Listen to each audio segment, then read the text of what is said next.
Salut à tous, j'espère que vous allez bien, j'espère que vous allez mieux après ce match compliqué d'hier soir. Évidemment, on va revenir sur ce match en images. On va analyser un peu les petits buts par-ci par-là. Je ferai une vidéo réponse aux questions d'Instagram à part, je pense. Sinon, ça sera beaucoup trop long, je pense, vu tous les buts, vu tout ce qu'il y a à dire, tout ça. Voilà, donc c'est parti.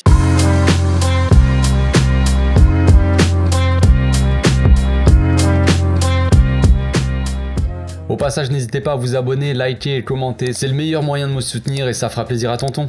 Quelle soirée hier soir, quelle soirée on a vécu. Il n'y a que les matchs de coupe pour nous faire vivre ça, ce genre de scénario, j'ai envie de dire, parce que c'est compliqué, même qu'on soit content, qu'on soit pas content.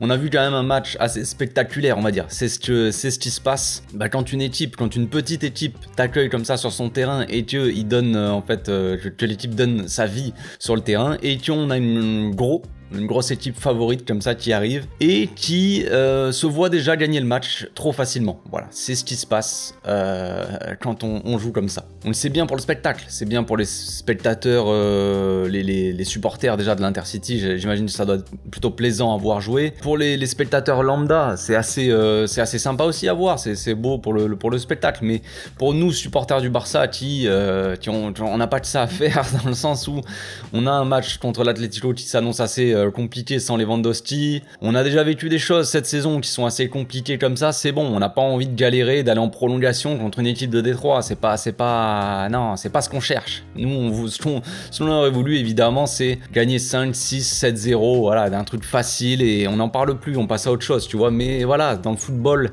et dans notre vie de supporter du Barça, c'est jamais facile. Visiblement, on veut pas nous rendre les choses trop faciles. Après, je vais revenir un peu sur tout ce qui se passe en ce moment autour du Barça, hein, toute la négativité, toutes les mauvaises ondes, j'ai envie de dire, qu'on envoie sur l'équipe comme ça, sur le club, c'est un peu fatigant. Après, je dis pas que c'est pas mérité, mais il y a des choses quand même, il faut aussi prendre un peu de recul avec tout ça, évidemment. Alors c'est facile à dire peut-être, certains n'ont pas les mêmes rapports avec le club, pas les mêmes émotions devant les matchs, je ne sais pas. On n'a pas tous la même façon de supporter notre club, ça je veux bien l'entendre. Mais quand même, faut savoir nuancer certaines choses, évidemment, hein. J'en ai parlé dans mon live d'avant-match hier, c'est compliqué. Il y a beaucoup de négativité, beaucoup de mauvaises ondes, comme je l'ai dit. Je pense que si on avait gagné 6-0, de toute façon, on aurait vu des commentaires qui disent de toute façon c'est pas ouf, hein. On a gagné 6-0 mais ça reste une équipe de Détroit, de toute façon ils étaient pourris, voilà, machin. Il y aurait eu des trucs comme ça négatifs. On ne peut jamais être content. Voilà. Il y a toujours de la négativité en fait. Peu importe ce qui se passe. Les joueurs ne jouent pas, on n'est pas content.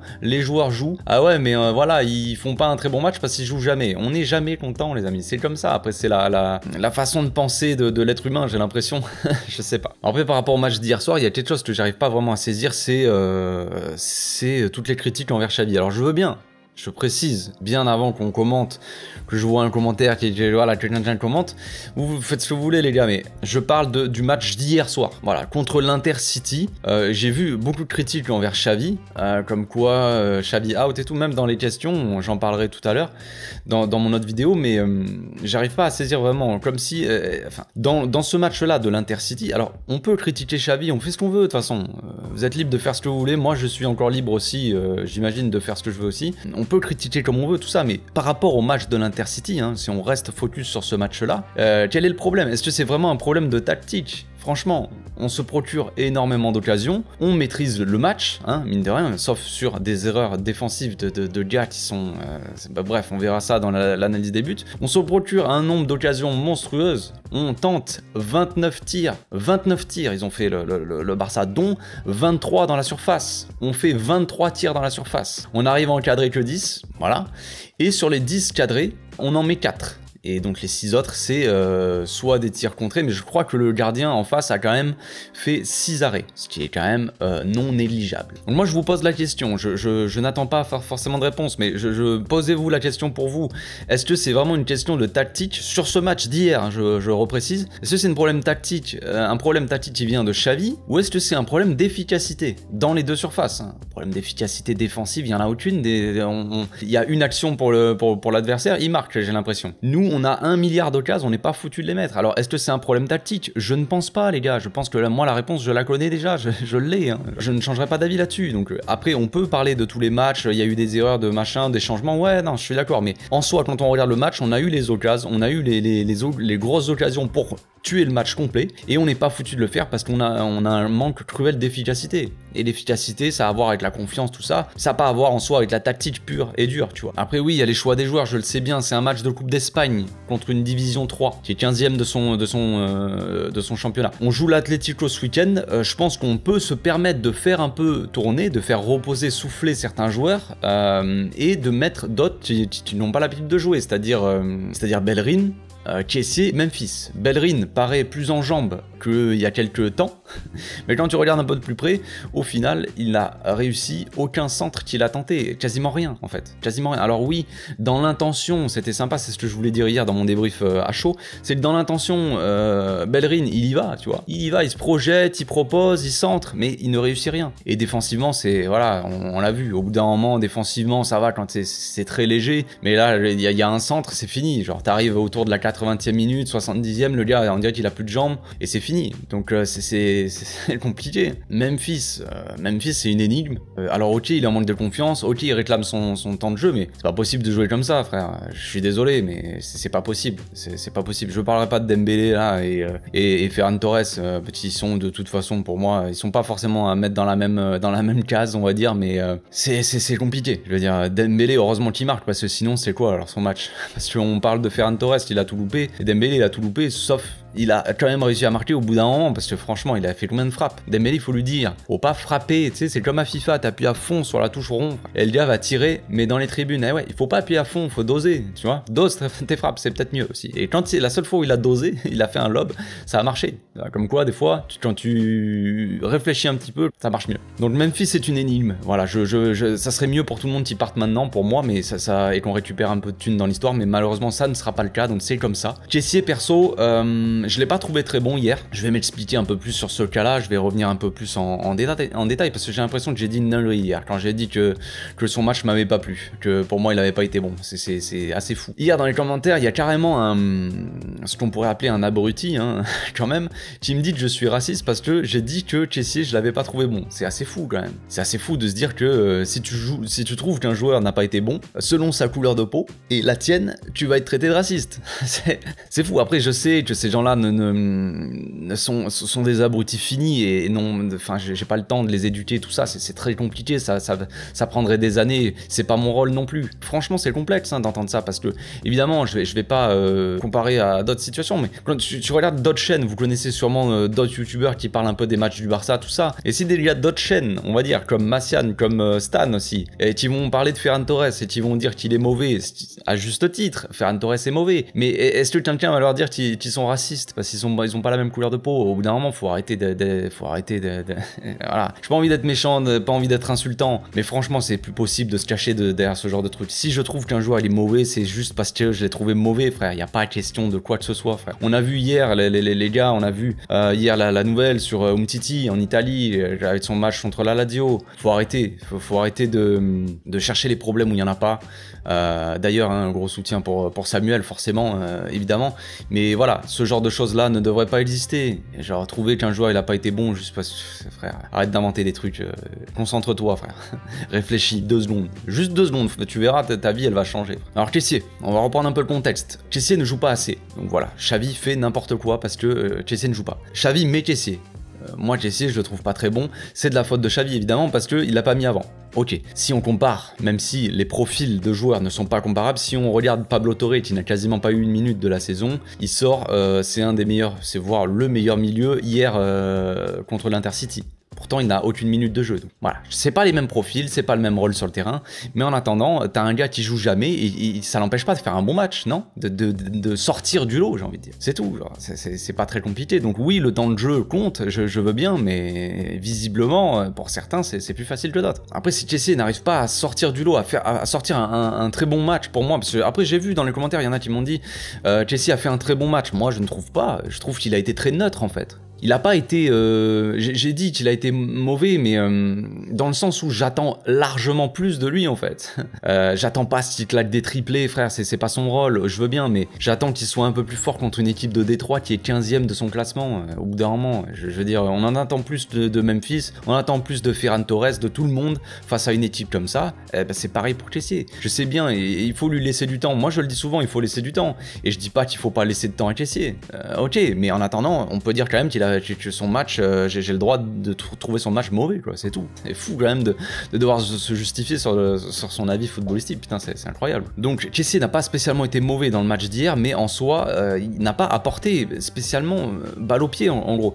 Moi, ce que je trouve bon chez Kessié, ce que je trouve bon chez lui, c'est compensation dans les déplacements de ses coéquipiers. C'est-à-dire que s'il y a un coéquipier qui bouge, on le voit à un moment, il y a une relance, une sortie de corner contre-attaque, il y a Jordi Alba, il se retrouve arrière droit. Kessié, d'un coup, tu regardes, il est arrière gauche, il a pris la place de Jordi Alba. Donc voilà, il a l'intelligence de couvrir ses collègues. À un moment, Busquets, il va faire le pressing, il se retrouve relayeur, en tout cas milieu, sur les trois milieux, il se retrouve sur la droite. Donc Kessié, il prend sa place, et il va en milieu défensif. Et après, voilà, les compensations des déplacements de ses coéquipiers, il les gère très bien. Et ça, voilà, c'est bien. Mais j'en attends quand même plus de ça. Balle au pied, Kessié ne prend aucun risque. Alors peut-être que c'est sa façon de jouer, mais à ce moment-là, bah, je sais pas, j'en attendrai indéfiniment plus de lui à ce moment-là. Parce que moi j'attends un joueur du Barça, un milieu du Barça qui crée un minimum de choses. Par la passe, par le dribble, quelque chose. Regardez même Busquets, je veux dire, il a joué milieu défensif toute sa vie, ça l'a pas empêché de faire des passes un jeu long. Alors oui, on peut critiquer Busquets si on veut. Moi je trouve qu'il a fait un bon match, il a récupéré un nombre de ballons incalculable. Il a joué assez simple, il a perdu quand même pas mal de ballons je crois, mais il a pas le même jeu, tu vois. Forcément, on va dire Busquets, il a perdu largement plus de ballons que Kessié, mais Kessié il fait des passes à 1 mètre à côté de lui, donc forcément c'est plus facile d'avoir peu de déchets dans son jeu. Moi ce que je reproche à Kessié, c'est ça, c'est son manque de risque. Par la passe, par le dribble. Il prend aucun risque dans son jeu. Alors les problèmes actuels du Barça, on nous dit que on est trop prévisible. Moi je suis d'accord avec ça. Le Barça est trop prévisible dans ses constructions de jeu. Il y a rien en fait. Il y a rien. On se contente de se faire des passes et d'attendre un miracle. On ne provoque pas assez, on déstabilise pas assez la défense adverse. Ok. Est-ce que avec Kessié, tu penses que on peut se déstabiliser la défense adverse en faisant des passes comme ça de sécurité à côté de toi? Non, je pense pas. C'est mon avis sur le joueur, c'est tout. Après on peut dire que oui, il joue pas peut-être à son poste, au bon poste quoi. Peut-être qu'il devrait pas jouer relayeur et peut-être qu'il joue trop haut. J'en sais rien. À ce moment-là, c'est la faute de Xavi et de Busquets, j'imagine. De toute façon, c'est bon, la solution elle est toute trouvée les amis. Elle est facile. Elle est facile cette solution. Et comme souvent, c'est souvent la même. Et même si tu vois pas le match, tu peux te dire dans le doute. Tu sais que tu vas trouver des gars qui vont être avec toi. Tu dis, ah ce match-là il était mauvais, je l'ai pas vu, mais c'est la faute de Xavi et de Busquets. Avec un peu de chance, avec Ferran Torres et Eric Garcia, et c'est bon les gars. La solution elle est là, j'ai trouvé mon excuse. J'ai pas vu le match, mais je vous dis, c'est la faute de Xavi et Busquets. C'est bon, ça marche à tous les coups. Donc on va passer maintenant à l'analyse des buts, trêve de conneries. On commence direct par l'égalisation d'Intercity sur corner. Les corners, c'est une grande histoire d'amour, comme vous le savez, avec le Barça. Donc on voit au départ que Koundé essaie tant bien que mal de tenir le marquage sur le 14 là. Araujo fait un marquage de zone, on va dire, vu sa taille et sa corpulence, il couvre le premier poteau. Pablo Torre marque Soldevilla, celui qui a mis le triplé donc. Le corner est tiré et Araujo et Koundé, nos deux joueurs de tête, on va dire, nos deux joueurs les plus intéressants de tête, on va dire, nos deux défenseurs centraux sont battus, sont trop courts, ils sont trop justes, voilà, ils n'arrivent pas à toucher le ballon, ils sont battus de la tête. Le 14, lui, il peut faire qu'une remise, on va dire, il prend la balle à reculons, donc il peut que essayer de faire une petite remise. Évidemment, comme par magie, ça va sur Soldevilla, qui a été lâché par Pablo Torre. Pablo Torre lâche son marquage. Ferran, lui, ne réagit pas non plus assez rapidement, il ne réagit pas du tout, quasiment. Il n'est pas vraiment agressif et ça fait 1-1. Notre deuxième but vient d'une récupération de Gavi, qui était rentré un peu plus tôt. Alors, je sais pas si c'est vraiment une récupération, si c'est une passe fait Dembélé, une passe dont il a le secret. Je sais pas, la balle, on dirait que c'est une balle perdue, on dirait que je sais pas. En tout cas, Gavi récupère le ballon. Dembélé fait l'appel plein axe et Gavi le sert parfaitement de l'extérieur du droit. Dembélé prend de vitesse tout le monde et pique son ballon parfaitement. Miracle, donc j'ai envie de dire, après 395 15 976 frappes. Il délivre enfin toute une équipe et le stade est en folie, c'est super, ça fait 2-1. Sur la deuxième égalisation, l'action part d'une touche banale, hein. Bellerin rate son interception sur la touche et se retrouve assez loin de celui donc qui a fait la touche. Le joueur de l'Intercity, l'ailier, je sais plus qui c'est, donne le ballon au latéral et Rafinha démarre son pressing. Alors chose incroyable, je ne sais pas pourquoi, je n'ai pas compris ce qui s'est passé, mais il s'arrête, il fait un petit pressing, il s'arrête. Accélération, il s'arrête d'un coup, il va pas dessus. Bellerin va dessus, mais c'est déjà trop tard, il est de toute façon trop loin, il fallait être un peu plus vif, tout ça, un peu plus dans la réaction, j'ai envie de dire. Donc le joueur centre au deuxième poteau, là on voit tous nos problèmes défensifs. Quand Araujo n'est pas là pour porter un peu pour les porter, quoi, c'est Corones. Koundé prend le premier poteau, lui, le joueur, il couvrait son joueur, quoi. Busquets couvre aussi le premier poteau dans cette zone, donc. Eric n'a sûrement pas confiance en Busquets, je ne sais pas. Il suit le joueur que Gavi lâche, on va dire, et laisse le deuxième poteau assez vide, quoi, en fait. Il le laisse au pire joueur de tête de l'équipe. Jordi Alba, fidèle à lui-même, laisse son vis-à-vis tranquille pour égaliser et ça fait 2-2. Sur le but du 3-2, Garcia se rattrape un peu et Alba aussi. Bizarrement, ces deux défenseurs-là sont beaucoup plus forts offensivement que défensivement. C'est bizarre, mais bon, c'est comme ça. Bref, Garcia est servi plein axe et avance. Il élimine un joueur et c'est Ansu Fati qui est seul. Le gars qui marquait Alba derrière arrive dans son dos et en dessous, donc sert Jordi dans la profondeur parfaitement. Une petite passe aveugle sans regarder. Il sait très bien que Jordi, de toute façon, prend toujours le couloir. Kessié fait l'appel plein axe, ce qui est un bon appel. Rafinha, lui, fait l'appel au deuxième poteau. Kessié est un peu trop court. Heureusement, derrière Rafinha n'a plus qu'à pousser le ballon au fond et ça fait 3-2. Dernière égalisation du match, là c'est un sketch. Alonso est servi plein axe, comme Garcia tout à l'heure, hein. C'est exactement la même action que Garcia qui avance, qui élimine le joueur, qui sert en dessous. Sauf que cette fois-ci, tu vois un gars qui, je sais pas, il a peur du pressing peut-être, je sais pas. Il se fait bouger complètement comme un gamin de 8 ans, mais il n'y a personne pour couvrir non plus. Le problème là-dedans, c'est quand si derrière t'as des mecs pour couvrir, on va dire que tu peux essayer de prendre un risque, si t'es en confiance, tout ça, si t'es sûr de toi. Si tu n'as personne pour couvrir derrière, tu es le dernier défenseur, tu ne dois pas faire ce genre d'erreur, surtout si tu n'as pas confiance en toi, si tu n'oses pas, si tu as peur du pressing, tout ça. N'hésite pas, si tu vois ça, tu reviens derrière, tu la donnes au gardien et tu prends pas de risque. Mais voilà, non, on préfère relancer ce genre de match avec ce genre de but gag hein, complètement et ça fait donc 3-3. Sur le dernier but, c'est une action d'école, hein, action qu'on a pu voir d'ailleurs aussi énormément cette saison. Garcia sert Busquets et lui fait signe de jouer derrière. Busquets sert donc Koundé. Il a Rafinha à droite qui colle la ligne et Kessié qui est entre 4 joueurs, on va dire, qui est assez quadrillé. Koundé donc sert Kessié qui est en point d'appui et Rafinha fait l'appel en profondeur lui. En dessous, on le voit, il se prépare à faire son appel tranquillement, il bouge pas pour le moment pour pas attirer de défenseur sur lui, on va dire au dernier moment il va déclencher son appel.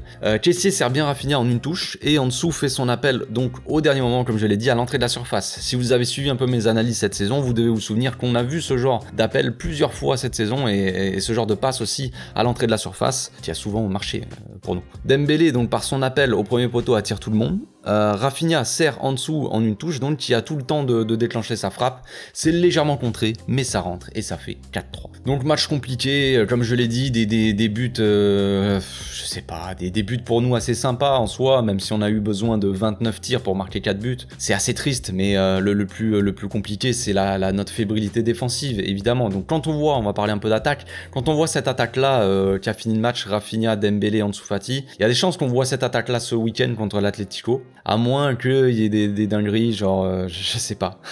Moins qu'il y ait une dinguerie, une dinguerie. Je sais pas, mais Baldé, par exemple, ailier gauche, qui est rentré ailier gauche hier, donc Xavi l'a peut-être testé en ailier gauche en prévision 2, il s'est dit peut-être que je vais mettre Baldé en ailier gauche et Dembélé à droite, je sais pas, tu vois. J'en sais rien exactement, je peux pas vous dire maintenant. Mais il y a des chances qu'on voit cette association. Rafinha, Dembélé, Ansu Fati, ça a plutôt bien marché hier. Aux entrées d'Ansu Fati et Rafinha, il y a eu une connexion entre les joueurs. On le voit, Dembélé, Ferran Torres, ça ne marche pas du tout. Voilà, des fois, de temps en temps, ils arrivent à bien se trouver, ok, mais généralement, c'est quand même très compliqué. Il n'y a pas de connexion, il n'y a pas d'automatisme entre eux. C'est très difficile, il n'y a pas de feeling, quoi. Donc, quand en dessous est rentré avec Dembélé, il y avait des bonnes associations, j'ai trouvé ça intéressant. Ansu Fati qui a réussi à trouver Rafinha aussi sur une action. Ansu Fati, il a fait une bonne rentrée. Rafinha aussi, je vais d'abord parler d'en dessous, il a fait une bonne rentrée déjà. Il marque un but, déjà, donc forcément le but de la victoire. En plus de ça, c'est lui qui sert Jordi Alba sur le but de Rafinha. Il sert parfaitement dans la profondeur Jordi Alba, c'est bien.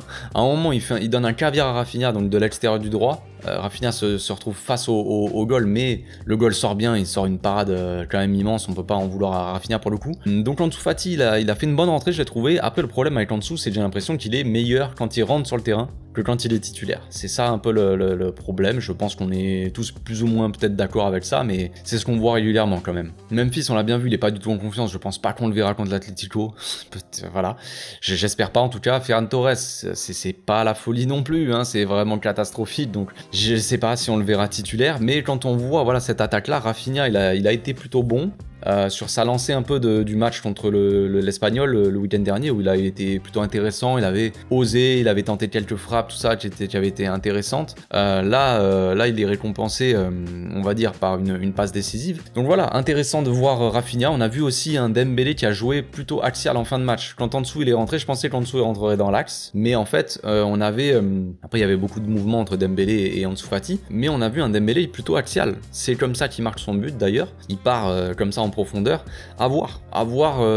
Mais après, là, hier, c'était un match différent, très différent. On va pas dire, oui, Dembélé a marqué un but dans l'axe, faut qu'il joue dans l'axe. On va se calmer. Là, c'était une équipe qui jouait assez haut, et quand Dembélé marque son but, il part tout seul face au goal. Donc bon, c'est pas non plus contre l'Atlético, on peut s'attendre à un match où la défense derrière, elle sera très regroupée. Il y aura un bus. Et je suis pas sûr que Dembélé dans l'axe soit très bon, on va dire, pour se faufiler dans les petits espaces. Je suis pas sûr. Contre l'Atlético, en plus, il manquera sûrement Lewandowski. Hein. C'est ce qui est l'info qui est sortie, je crois, hier. Donc pas de Lewandowski pendant 3 matchs. Voilà, il fallait que ça tombe de toute façon. Hein. Voilà, c'est comme ça. Donc on va devoir trouver des solutions autrement. Mais ce match d'hier, évidemment, ne rassure pas. Après, on a quand même mis 4 buts. Bon, ça reste assez logique, franchement, vu le match. Mais le plus gros problème, c'est d'encaisser des buts aussi facilement. Alors je ne doute pas que Araujo voilà, va faire beaucoup de bien. Christensen aussi, qui n'a pas joué sur ce match-là, est très bon. Si on a une défense, Koundé à droite, voire même Roberto, pourquoi pas. Araujo, Christensen dans l'axe avec Baldé à gauche. Je pense que ça sera pas aussi catastrophique. Là en ce moment on voit très clairement que Marcos Alonso ça va pas du tout. En défense, Bellerin, bon voilà, c'est pas nouveau. Et Koundé pour le coup, hier j'ai pas trouvé exceptionnel. Franchement, on va finir là-dessus, je pense. Mais Koundé, il a pas été très rassurant. Mais bon, on reviendra un peu sur les joueurs comme ça dans les questions-réponses de tout à l'heure. Donc on se retrouve tout à l'heure, les amis, pour une nouvelle vidéo. D'ici là, portez-vous bien, passez une très bonne journée. Ciao.